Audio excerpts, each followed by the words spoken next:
এদিকে খেলা শুরুর আগে বিপিএল এর টিকিট নিয়ে আবারও বিশৃঙ্খলার ঘটনা ঘটেছে। সেখানকার সবশেষ পরিস্থিতি জানাতে আমাদের সাথে যুক্ত হচ্ছেন সহকর্মী শাহান পাপন।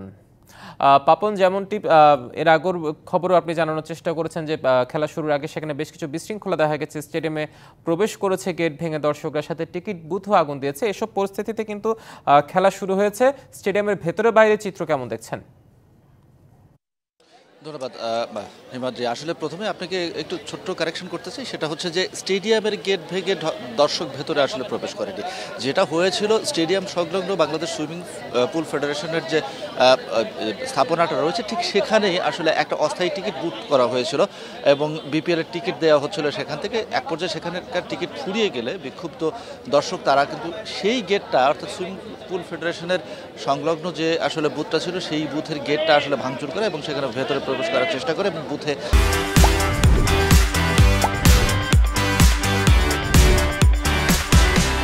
আগুন জ্বালিয়ে দেয়। কিছুক্ষণ পর সেখানে পুলিশ এসে পরিস্থিতি নিয়ন্ত্রণে আনে। আমরা সেই সংবাদটি এর আগে দেখিয়েছি।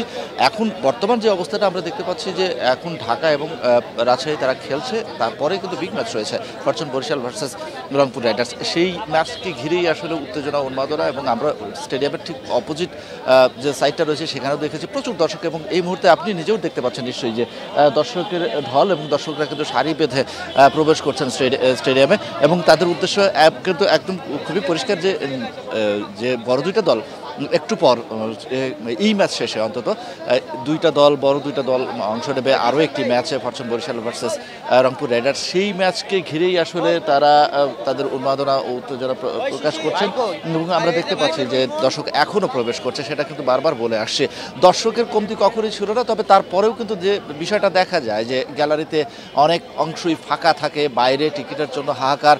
আবার এরকম আমরা দেখতে পেয়েছি যে কালোবাজারিদের দৌরাত্ম্য, এবং আমরা নিজেরাই যেটা দেখেছি যে একজন দর্শক তিনি আসলে এক কালোবাজারির সাথে ফোনে কথোপকথন করছেন, এবং সেখানে তিনি 300 টাকার টিকিট চাচ্ছেন 2000 টাকা, এরকম একটা পরিস্থিতিও কিন্তু দেখা গেছে। সব মিলিয়ে এখনও পর্যন্ত গুছিয়ে উঠতে পারেনি বিসিবি। এই বিপিএলকে কেন্দ্র করে অনেক অব্যবস্থাপনাই কিন্তু রয়ে গেছে। হিমাদ্রি।